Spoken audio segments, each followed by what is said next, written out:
The flashing red and blue lights cut through the night like a blade.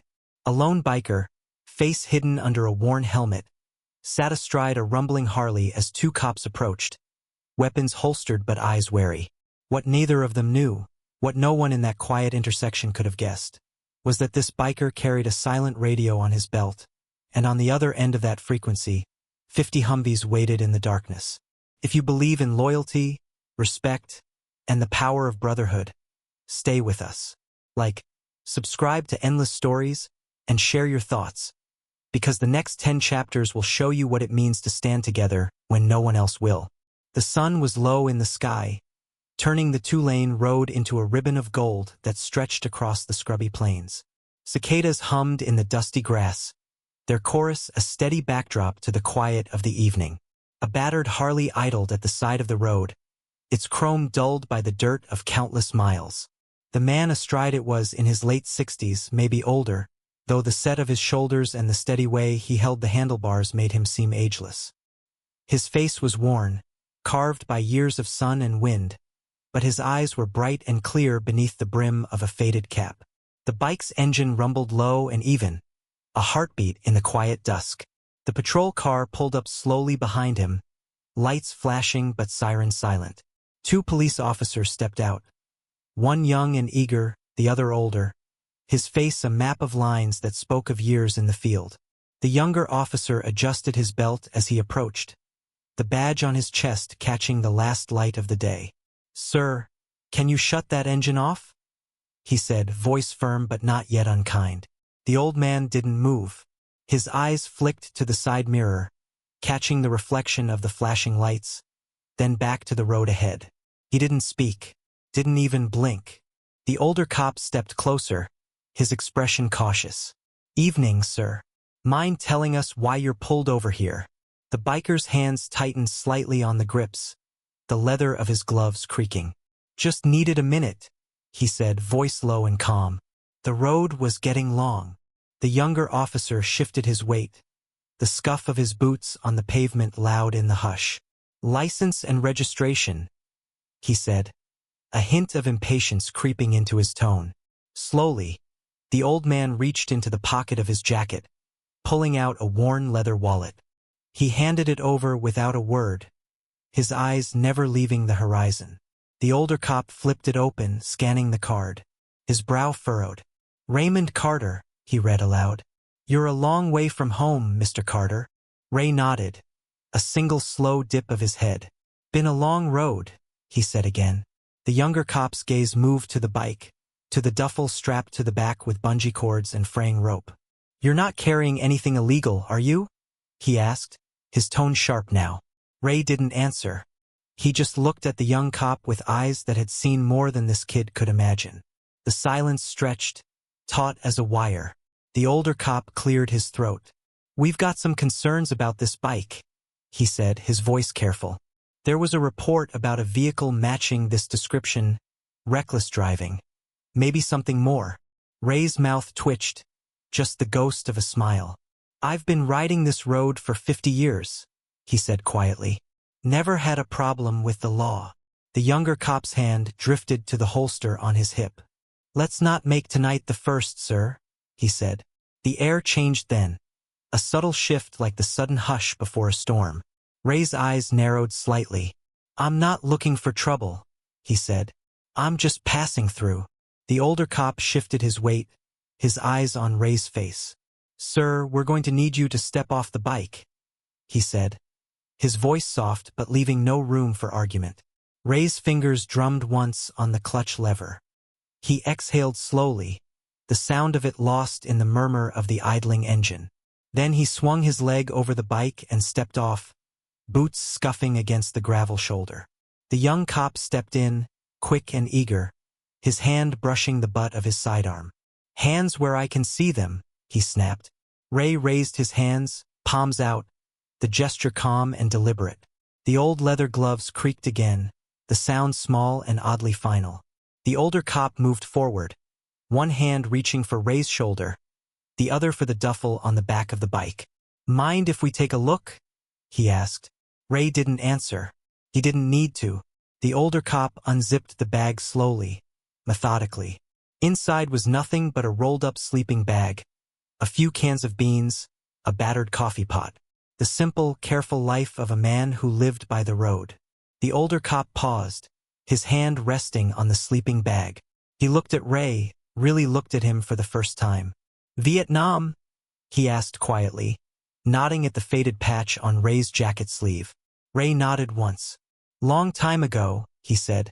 The older cop's eyes softened, just a flicker of understanding. "Yeah," he said, "but some things, they don't fade." The younger cop's voice cut in, sharp and impatient. "We're not here to swap war stories," he said. "Sir, I'm going to have to ask you to turn around." Ray held his gaze for a moment, then turned slowly, his hands still raised.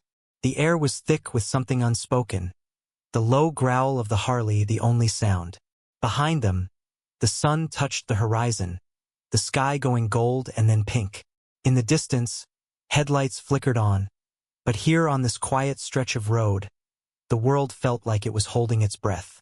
The older cop stepped back, his hand dropping from Ray's shoulder. "We'll run your ID," he said, his voice low. "If everything checks out, you'll be on your way." Ray didn't speak. He just stood there, his back straight, his breath slow and measured. He had learned the power of stillness a long time ago. In the jungles, in the long nights waiting for dawn. He knew that sometimes the best way to stand your ground was to simply stand. The young cop took a step back, pulling out his radio. His voice was clipped as he called in the ID, his eyes never leaving Ray's back. And in that pause, that long, silent moment, no one saw the quiet glint of metal at Ray's waist. The small, battered radio clipped to his belt, its tiny red light winking in the dusk. No one heard the faint crackle of a voice on the other end, or saw the flicker of a convoy moving in the dark miles away. 50 Humvees, engines rumbling like distant thunder, each one driven by a man who owed Ray Carter a debt that could never be repaid. They didn't know, not yet, but in the quiet of that golden hour, the road was already changing. And nothing, not a badge, not a question, not a uniform, would stop what was coming next. The quiet of the evening pressed close around the three men standing in the gravel shoulder. Ray's eyes stayed fixed on the horizon, where the last light of day was slipping behind the low hills. The air smelled of warm asphalt and dry grass, the faint tang of gasoline hanging in the cooling breeze. The young officer held the radio tight against his shoulder, his voice a low murmur into the microphone. "Dispatch, this is Unit 7. Running an ID check on a Raymond Carter out-of-state plates older Harley. Stand by for return." Static crackled softly, but the voice on the other end was calm and precise. "Copy, Unit 7. Stand by." Ray's hands stayed raised, fingers spread, each breath measured and deliberate. He could feel the beat of his heart in his wrists, steady and unhurried. He had learned a long time ago how to slow his breath, how to let the world move around him without being swept away. The older cop shifted his weight, his boots crunching softly in the gravel. His eyes never left Ray's back, but there was no malice there. Only the cautious watchfulness of a man who had seen too many nights turn from quiet to chaos in a single breath. "You know," the older cop said, his voice low and conversational, "most folks out this way don't take kindly to strangers stopping on the side of the road.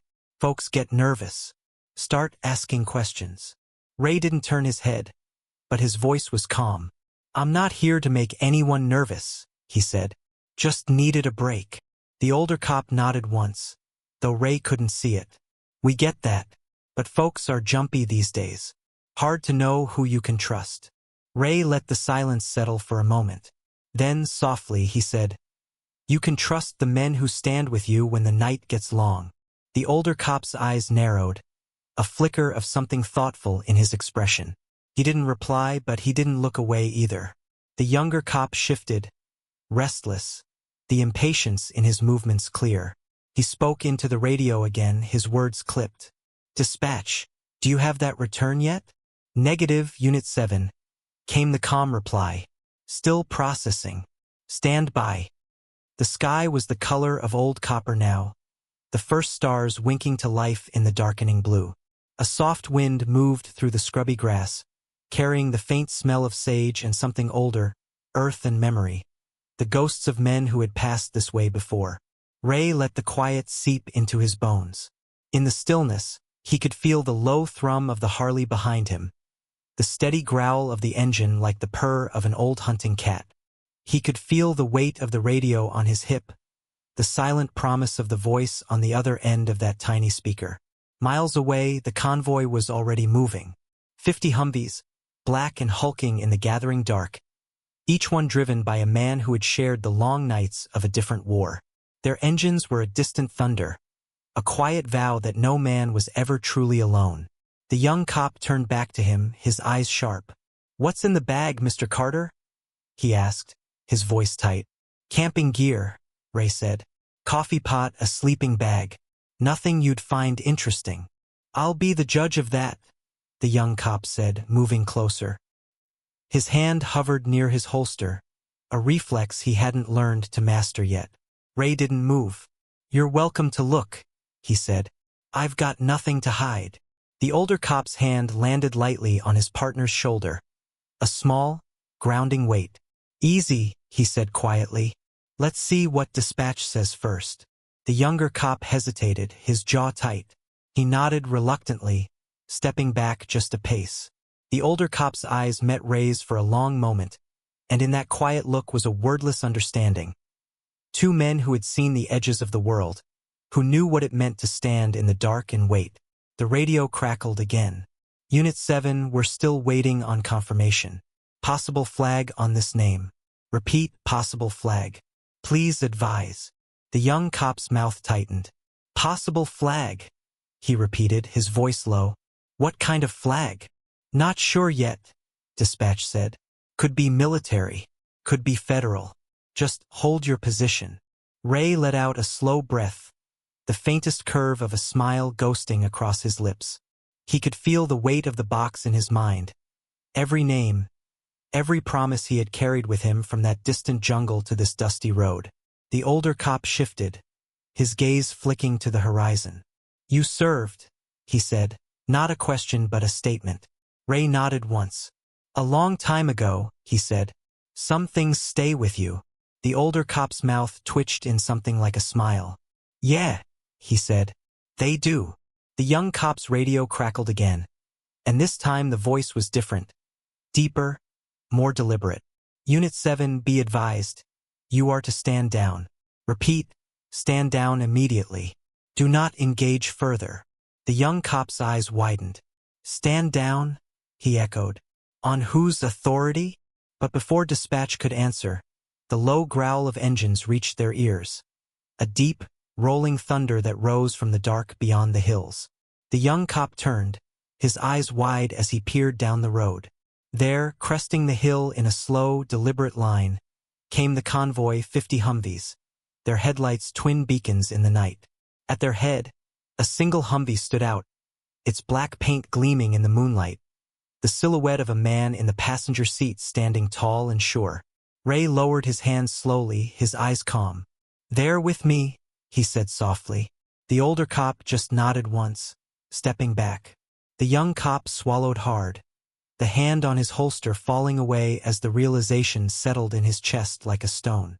The Humvees rolled forward, engines rumbling low and even, the sound of them filling the night with a promise that no man stood alone. And in that hush, in that shared silence, the world seemed to shift. An old truth made new again, a quiet vow that could not be broken. The convoy moved like a living thing, 50 Humvees rolling in disciplined formation down the quiet country road. Their headlights cut through the darkness, white beams glinting off the low scrub and the cracked asphalt. The low, steady growl of their engines was a heartbeat beneath the hush of the night. The young cop stepped back instinctively, his eyes wide as he took in the line of vehicles stretching back into the dark. The older cop's jaw tightened, but he held his ground, his gaze shifting to Ray with a mixture of questions and quiet awe. Ray stood still, the wooden box still clutched in his hand, the Harley rumbling behind him like an old friend. In the glow of the approaching headlights, the lines in his face were deep and stark, but his eyes were calm. The lead Humvee rolled to a stop a few yards away, its engine idling low. The passenger door swung open, and a man stepped out, his movements precise and deliberate. He wore the crisp uniform of a U.S. Army captain, the bars on his collar catching the glow of the headlights. His hair was cropped short, and his eyes were sharp, scanning the scene with a soldier's instinct. He crossed the space between them with a steady stride, boots silent on the pavement. He paused in front of Ray, his eyes flicking to the box in his hands before meeting his gaze. "Mr. Carter," he said, his voice low and steady. "We heard you might need a hand." Ray's lips curved in the faintest of smiles. "Captain," he said softly, "didn't think you'd come all this way." The captain's mouth twitched in something like amusement. "You should know by now, sir," he said. "We don't leave our own behind." The young cop took a step forward, his confusion written plain on his face. "What is this?" he asked, his voice tight. "Who are you people?" The captain turned to him slowly, his posture straight, his voice calm. "We're exactly who we need to be," he said simply. "And right now, that's here to make sure Mr. Carter gets where he needs to go." The older cop watched, his eyes moving between the captain and Ray. "You military?" he asked quietly. The captain nodded once. "Yes, sir," he said. "These men, they're family. And Mr. Carter here, he's one of ours." The young cop's mouth opened, then closed again. The weight of the convoy behind the captain, 50 vehicles, engines idling in perfect unison, was more answer than any words could offer. Ray let out a slow breath, the tension easing from his shoulders. He shifted the box in his hands, the motion small but deliberate. "It's been a long road," he said. The captain nodded. "That's why we're here," he said. "You've carried it long enough. Let us take it the rest of the way." The older cop stepped back, his gaze steady on Ray. In the hush that settled, he raised his hand in a slow, deliberate salute. No words, no explanations. Just a quiet respect that needed no voice. Ray's eyes softened, and he returned the gesture with a small nod. Then he turned to the captain. "Let's not keep them waiting," he said. The captain's lips twitched in a faint smile. "No, sir," he said. "We won't." He gestured to the Humvee, and one of the soldiers stepped forward, his uniform immaculate, his eyes calm. He took the box from Ray with a quiet reverence, cradling it like something sacred. Ray watched the exchange, his hands falling to his sides, the weight of the years in his breath. The young cop shifted, still trying to find his place in the moment. "What's in that box?" he asked, his voice softer now. Ray turned to him, his gaze steady. "Names," he said quietly. "Memories, and the promise that none of them will ever be forgotten." The young cop swallowed hard, his eyes dropping to the ground. He said nothing more. The captain placed a hand on Ray's shoulder, a gesture of both command and comfort. "Come with us, sir," he said. "We'll see you home." Ray nodded, his breath slow and steady. He swung his leg over the Harley, the engine still warm beneath him. The convoy shifted, the low growl of engines rising like a chorus as they prepared to move. The older cop stepped back, his hand resting on the young officer's arm. "Let them pass," he said quietly. The young cop nodded, the lines of tension easing from his shoulders. He watched as the convoy began to roll forward, the Humvees moving with a quiet precision that spoke of discipline and purpose. Ray rode at the center of the formation, the captain's Humvee just ahead, its headlights cutting a path through the night. The road stretched out before them, a dark ribbon that seemed to lead forever. But in the steady rhythm of the engines, in the silent presence of the men around him, there was no fear, only the calm certainty of a promise kept. They moved through the darkness together, a single, unbroken line. In the quiet of that night, there were no sirens, no orders shouted into radios. Only the soft whisper of tires on asphalt, the low growl of engines, and the silent vow that no man rides alone. The convoy rolled forward into the night, 50 Humvees in disciplined formation. Their headlights stretched ahead, carving pale paths through the quiet darkness of the countryside. At the center, Ray rode the Harley like a ghost from another war, the engine's low growl a counterpoint to the measured thunder of the vehicles around him. In the lead Humvee, The captain watched him in the side mirror. His face was calm, but his eyes were alert, scanning the darkness, reading every small flicker of movement on the road's edges. In the soft red glow of the dashboard lights, his profile was a study in focus. Ray kept his eyes on the road, his posture easy but his mind alive. The wooden box was gone now, safe in the hands of the young soldiers who rode with quiet reverence behind him. It was a relief, a weight lifted and shared, but the memories still rode heavy in his chest. The night was full of small sounds. The muted roar of the convoy, the sigh of wind through the open fields, the distant call of an owl from somewhere beyond the fence lines. In that hush, every breath seemed sharper, every beat of the engines a quiet promise. The captain's voice crackled softly over the radio. "Hold formation. Keep your intervals tight. No unnecessary chatter." The soldiers' voices answered in low, measured syllables, their calm professionalism a comfort in the dark. Ray listened without listening. He had lived his life by that radio's crackle, had trusted men he never saw and followed orders whispered into the static. But here, on this quiet road, the only order he needed was the one he carried in his bones: to keep going, to keep moving, to see it through. The convoy turned off the main highway, the tires crunching softly on gravel as they took a back road that wound through a stand of old oak trees. The branches reached out overhead, forming a tunnel of darkness and flickering leaves. The moonlight fell in broken patches, soft silver that glowed on the chrome of the Humvees and the Harley's battered gas tank. Ray let the bike slow, falling into line beside the lead vehicle. He could see the captain turn his head, just enough to meet his gaze through the open window. There was no question in that look, no need for words. Only the silent respect of men who understood what it meant to carry a burden. They came to a stop in a small clearing where the trees fell away, the ground opening into a flat stretch of dirt and scrub. The engines idled low, the convoy pausing like a held breath. The captain stepped out of the Humvee, his boots crunching in the dirt. He walked back to where Ray waited, the young soldiers watching from the shadows. His voice was quiet. "We're almost there," he said. Ray nodded.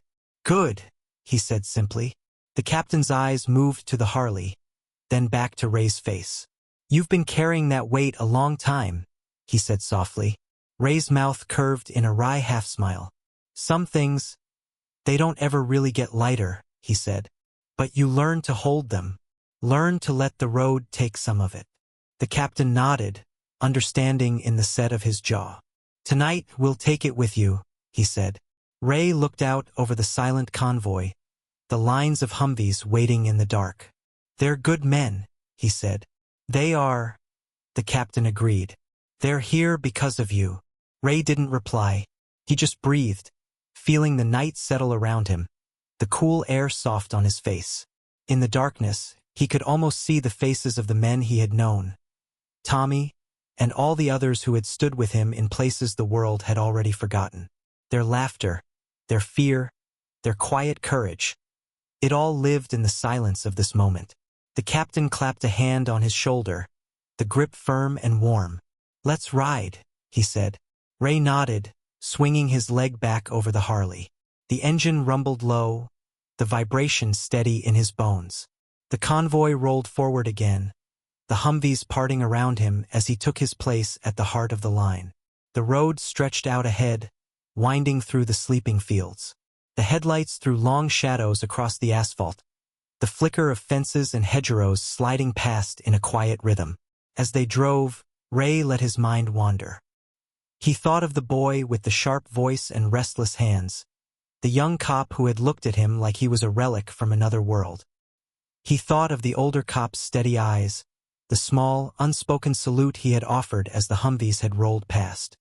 He thought of the promise he had made all those years ago, to remember, to stand watch, to never let the silence swallow the names of the fallen. And he thought of the captain riding ahead of him, a young man with eyes like polished steel and a voice that spoke of loyalty that could not be bought or broken. The night pressed close around them, the stars wheeling overhead in slow, patient arcs. Ray felt the weight of the years in his shoulders, but he also felt the quiet strength of the men around him. The convoy moved as one, each Humvee a testament to the promise they had made to each other, to stand no matter the years, no matter the miles. As the dawn crept closer, the road unwound before them, a ribbon of dark and silver that stretched toward whatever waited at the end. Ray didn't know what that would be, but he knew he would ride there with the weight of memory in his hands and the steady hum of loyalty in the engines around him. And in that shared silence, in the quiet of the convoy rolling through the night, he knew he was exactly where he was meant to be. Dawn crept over the horizon like a promise, pale and uncertain at first, then growing stronger with every mile the convoy rolled. The headlights of the Humvees seemed to fade as the soft glow of morning light washed over the landscape, turning the fields to gold and the asphalt to a burnished ribbon. Ray's Harley moved with a quiet confidence at the center of the line, its engine a low, familiar thrum beneath him. He could feel the day warming against his face, the smell of dew on the grass mixing with the faint tang of exhaust and sun-warmed earth. There was a comfort in the steady rhythm of the ride, the unbroken formation of men who had long since learned the power of silence. The captain's Humvee led the way, a dark shape moving with purpose down the empty road. The soldiers behind him kept their distance, but their presence was a constant reassurance, a wall of quiet strength that rolled with him like a living shield.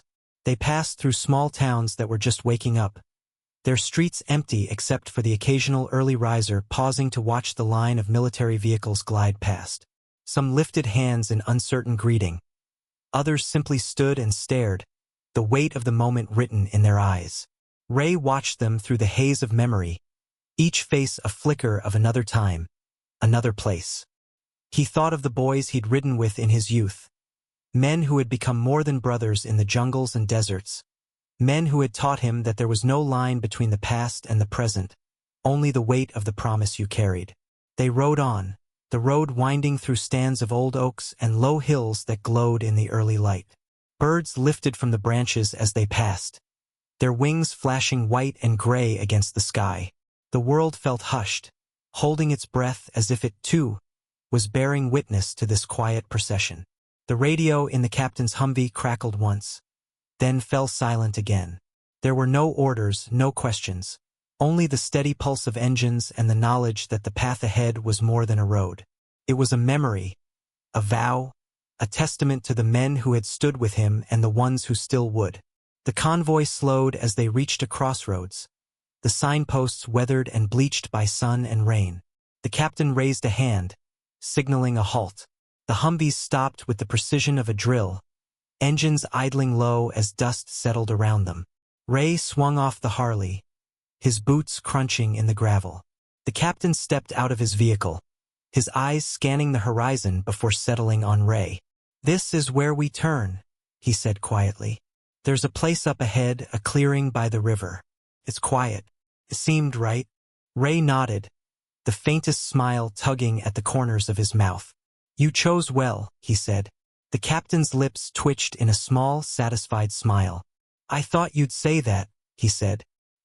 He gestured to one of the soldiers, who stepped forward to take the Harley's handlebars, guiding it with a respectful care that spoke volumes. Ray walked beside the captain as they led the way down the narrow dirt road, the rest of the convoy following in careful order. The river's voice rose to meet them, the soft murmur of water over stone and the gentle sigh of wind through the cottonwoods. They reached the clearing as the sun broke fully over the hills, washing the world in a pale gold light. The river bent here in a slow, graceful curve, its surface smooth and shining like a blade. The air was cool and smelled of wet earth and new grass. The convoy stopped in a wide circle around the clearing, engines shutting down one by one until the only sound was the river and the quiet breath of the morning. Ray stepped forward, his boots leaving faint prints in the soft dirt. He paused by the water's edge, the captain a silent presence beside him. For a long moment, neither man spoke. The river's song was enough. At last, the captain spoke, his voice low. "They're all here," he said. "Every man who could come. And the ones who couldn't, they're here too, in spirit." Ray nodded slowly. "I know," he said softly. He turned to face the soldiers, young men and women with faces set in quiet reverence. They stood at ease, but their eyes were steady, their shoulders straight. In them he saw the echoes of his own past, the same discipline, the same quiet pride. Ray drew a slow breath. "You're all here because you know what it means to carry something that doesn't belong to you alone," he said. "That's what this is about standing for each other, even when the world doesn't see it." The captain nodded, his gaze unwavering. "That's what we're here for, sir," he said. Ray let the silence settle around them. The river and the wind and the hush of breath, a kind of benediction. Then he reached for the small radio clipped to his belt, the one he had carried since the moment the patrol car had pulled him over. He thumbed the button, his voice calm and sure. "This is Carter," he said, the words low but strong. "We're here." The radio crackled in response, the voice on the other end calm and warm. "We see you, Carter," it said. "Standing by." Ray let the radio fall silent, his eyes lifting to the sky. The sun was bright now, the gold of it turning the river to molten silver. He felt the weight of the years in his bones, but he also felt the steady strength of the men around him, the quiet promise in the way they stood. He turned to the captain. "Let's do it," he said simply. The captain nodded. "Yes, sir," he said, and together, they turned to face the men who had come with them down this long road, the ones who had carried the weight of memory and the ones who would carry it forward. In the hush of the morning, they stood as one. 50 Humvees and a single Harley, a line of quiet loyalty that stretched back through the years and forward into whatever waited next. The sun was climbing higher now, burning off the last of the morning mist. In the clearing by the river, the convoy stood silent, the black Humvees and the battered Harley a testament to the men who had come together for reasons deeper than duty. Ray moved to the center of the clearing, the wooden box cradled in his hands once more. It was small and simple, but the weight of it was more than wood and nails. It was the sum of every promise he had made and every memory he still carried. The captain stepped up beside him, his posture straight and sure. He didn't speak, he didn't need to. In the quiet of that morning, words felt small. One by one, the soldiers moved forward, forming a loose circle around the two men. Their faces were calm, their eyes steady. There was no ceremony, no rehearsed lines. Just the quiet dignity of men and women who understood that some things were too important to be dressed up in pomp. Ray drew a slow breath, his fingers brushing the grain of the box. "These men," he said softly, his voice low and even. "They were my brothers, my friends. Some of them I knew only for a moment. Some of them I carried through hell and back. But all of them, they're here with me." The soldiers listened in silence, their faces lit by the soft morning light. Behind them, the river murmured its quiet song, a reminder that the world moved on, even when memory held it still. Ray looked down at the box, his breath catching just a little. "I carried this a long time," he said, "and it's time to set it down." The captain stepped forward, his eyes meeting Ray's. "You don't have to carry it alone anymore," he said. Ray nodded. "I know," he said. Slowly, he knelt, setting the box on the soft earth at the river's edge. His hands lingered for a moment, fingers brushing the worn wood. Then he let them fall to his sides. He bowed his head, his breath steady, his shoulders straight. The captain raised his hand in a slow, deliberate salute. Around him, the soldiers followed suit, the quiet rustle of movement a soft echo in the hush. Their faces were solemn, their eyes bright in the new light of day. For a long moment the world held still. The river flowed, the wind sighed through the leaves, and the sun burned bright and warm. In that shared silence, there was no need for words, no need for anything but the quiet weight of respect. Then the captain lowered his hand, the motion precise. "Thank you, sir," he said softly. Ray looked up, his eyes clear. "Thank you," he said, "for standing with me." The soldiers stepped back, forming a silent path as Ray rose and turned. He walked slowly through their ranks, his boots whispering in the grass. Each step felt lighter, the weight of the box left behind, but its memory carried forward in every quiet nod, every steady gaze that met his. At the edge of the clearing, the Harley waited, its chrome glinting in the sun. Ray paused beside it, his hand resting on the worn leather of the seat. He let his fingers trace the curve of the tank, the motion slow and sure. The captain stepped up beside him. "Ready to ride?" he asked. Ray let out a slow breath, a small smile tugging at the corner of his mouth. "Always," he said. The captain smiled in return, a quiet warmth in his eyes. "Then let's ride," he said. The convoy moved out slowly, the Humvees rolling forward in perfect formation. Ray swung his leg over the Harley, the engine growling to life beneath him. The vibration of it was a comfort, a reminder of all the roads he had traveled and all the roads still waiting. They rode together down the narrow dirt road, the river falling away behind them. The sun rose higher, the light turning the world to gold. In the hush of the ride, there was no sound but the steady thrum of engines and the soft whisper of wind in the trees. Ray let the rhythm of the ride settle into his bones. The road stretched out ahead, long and winding, but he felt no fear. The men around him rode with the same quiet purpose, their presence a promise he didn't need to hear spoken aloud. At a crossroads just outside the clearing, the captain raised a hand, signaling a halt. The convoy rolled to a stop, the engines idling low. Ray turned to look at him, one eyebrow lifting in question. The captain smiled, his expression calm. "This is where we part ways," he said. "You've carried them far enough. We'll see you the rest of the way home." Ray nodded slowly, his hand tightening on the grips of the Harley. "I'll hold you to that," he said. "You can," the captain said. "You always could." Ray's lips twitched in a wry smile. "I know," he said softly. The captain raised a hand in farewell, a gesture of respect as old as the road itself. The convoy turned off the dirt track, the Humvees moving in perfect formation down the long stretch of pavement that led back to the world. Ray watched them go, the black vehicles disappearing one by one around the curve of the hill. The last to turn was the captain's Humvee, the white bars on his collar catching the sun like a promise. Then they were gone, the hush of the clearing settling in around him. Ray sat for a moment on the Harley, the engine rumbling low beneath him. The weight of the years was still there, but it felt different, lighter somehow, easier to carry.